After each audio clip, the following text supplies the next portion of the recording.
Money, sponsored by Strategic Wealth Designers. Many people call for student loans to be forgiven. Others say it primarily benefits the top half of earners. Rob Lessio joins us to talk about the pros and the cons. All right, Rob, so how do you see this playing out with a new administration? What form might student loan forgiveness take? Well, initially Biden had said he wanted to forgive the first $10,000 of student loan debt, but that's just the tip of the iceberg. And he's really going to need bipartisan support to get that done. And I don't know that that's going to happen. And at the same time, let's say we do pay off that student debt. What's going to happen to those that are going to acquire that debt in the near future? So how does this benefit the top wage earners, which is one of the criticisms? It seems like it would do the opposite.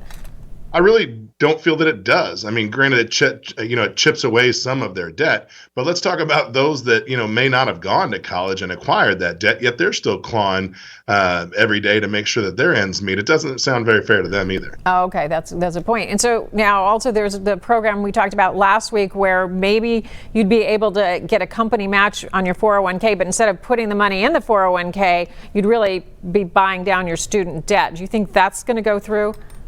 I think that stands like a much better possibility and a much stronger possibility, because then you as a student, you are paying off your debt. Your employer is going to help get you kickstarted on your retirement savings, which then when you go to take that money out later on in life, that's a taxable event. So that'll actually go back into the government as well. So it's kind of a win on most of the parties. Which I have to say also goes with the principles of investing. Don't invest your money when you haven't paid off high interest debt, right? You want to pay that off first before you put it somewhere else.